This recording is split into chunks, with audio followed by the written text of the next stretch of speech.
कल्पना कीजिए, एक सुबह जब आपकी आंख खुलती है और घर से बाहर सड़क ना दिखे, चारों तरफ सिर्फ पानी ही पानी दिखे। हजारों परिवार, घर और लाखों लोग राहत शिविरों में, कई लोगों की तो जान जा चुकी है। आखिर असम में हर साल एक ऐसी विनाशकारी बाढ़ आती है और बाढ़ का सामना क्यों नहीं कर पाती है सरकार। और असम में इस बाढ़ के कारण लगभग अभी तक रिपोर्ट के अनुसार से 75 लोगों की मौत हो गई है। और यह रिपोर्ट सरकारी रिपोर्ट है, जिसमें कि सरकार के मुख्यमंत्री के द्वारा ये भी कहा गया कि अभी तक उन्होंने 80,000 से ज़्यादा गाँवों का 80,000 से ज़्यादा परिवारों का तो निरीक्षण भी नहीं किया। और इसके बावजूद एक रिपोर्ट के अनुसार से 75 लोगों की जान गई। और इतने सारे जान के बावजूद भी किसी भी न्यूज़ प्राइम रिपोर्ट में असम और असम से रिलेटेड बाढ़ के बारे में, इस विनाशकारी बाढ़ के बारे में कहीं भी चर्चा नहीं की जा रही है। यह चर्चा जो है अभी प्राइम टाइम में बस सिर्फ जो वो जंतर मंतर पे हुई घटना और इस तरह के चर्चों से घिरा है, लेकिन यह जान जाने वाली चर्चा कहीं भी चर्चा नहीं दिखाई दे पड़ती है। क्या असम हमारे भारत के भाग का हिस्सा नहीं है? जी हाँ, हमारे भारत के भाग का हिस्सा है और यह भारत के उत्तरी पूर्वी का ध्रुव माना जाता है। और यहीं से उत्तर पूर्वी क्षेत्र में भारत के सारे कोऑर्डिनेट किए जाते हैं। यह दिल्ली से दूर तो है, लेकिन उतना भी दूर नहीं है कि हमारे बाउंड्री लाइन के अंदर है। और इस पे हमारी भी सहानुभूति उसी अनुसार से होना चाहिए जिस तरह से कि बिहार और झारखंड और छत्तीसगढ़ जैसे इलाके में बाढ़ आती है तो हम लोग संवेदनशील होते हैं। इस समय असम के कई जिले भीषण बाढ़ से ग्रसित हैं। लगातार बारिश और बारिश की वजह से नदियों में पानी का उफान के कारण यह प्रभावित हुए हैं।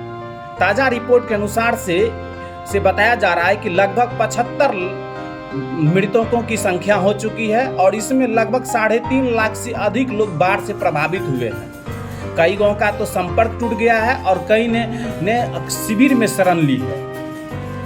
और वह क्षतिग्रस्त देख करके आप दंग रह जाएंगे कि कई घर, कई रोड जो है वह पानी में समा जा रहा है। इस बाढ़ के कारण कहीं कहीं तो 10-10 मीटर का पानी बढ़ गया और 10 मीटर का पानी मीन्स कि यह पानी जो है लगभग आपके 2-3 मंजिल तक होगा। अब इसमें आपको, और जब बाढ़ का पानी इस रफ्तार से आई है कि 10 से 15 मिनट का भी समय नहीं मिला लोगों को जो है इससे निराश पाने के लिए। और बाढ़ के लिए असम में सबसे बड़ी जिम्मेदार कौन है?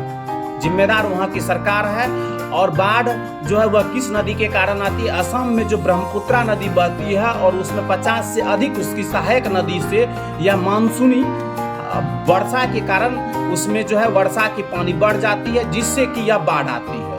और यह बाढ़ सिर्फ ब्रह्मपुत्रा नहीं, नागालैंड और अरुणाचल प्रदेश में भी यह बाढ़ ला देती है। और इससे कई पुराने तटबंध जो है वह कमजोर पड़ चुके हैं, जिसे कि सरकार के द्वारा कोई भी सही समय पर ठीक नहीं कराया गया, जिससे बाढ़ अनियंत्रित होकर के बाढ़ का पानी शहरों के क्षेत्र में घुस गया। और इससे जो है शहर के लोगों के जीवन पे बहुत ही अधिक फर्क पड़ा है। किसान अपनी फसल जो है पशुधन वो खो चुके हैं, स्कूल बंद है, गाड़ी भी पानी में तैरते हुए नजर आएगा और कई इलाके में तो बिजली और संपर्क भी टूट गया है। राज्य सरकार की तरफ से भी कुछ राहत की कार्य की गई है, जिसमें एनडीआरएफ, एसडीआरएफ, सेना और स्थानीय प्रशासन की मदद से और साथ में हेलीकॉप्टर की मदद से भी बहुत सारे लोगों को वहां से वो एक से दूसरे जगह पे सही अच्छा जगह पे जहां पे कि मतलब सही जगह पे लाया गया। प्रधानमंत्री नरेंद्र मोदी ने स्थिति की समीक्षा पर केंद्र की ओर से हर संभावना सहायता की आश्वासन दिया है और राहत सामग्री, दवाइयों और आवश्यक चीज़ों को बांटा जा रहा है। लेकिन यह मानना है कि केवल क्या राहत कार्यक्रम करने से ही पर्याप्त होगा? नहीं, एक काम, इसमें 3-4 महत्वपूर्ण काम है जो हमें करना होगा बाढ़ से निपटारा पाने के लिए। पुराने तटबंध जो भी बने हैं उसको मजबूत किया जाएगा, नदियों का वैज्ञानिक प्रबंधन पे काम हो और नदियों में जो गाद बना है उसे निकालने का कोशिश किया जाए।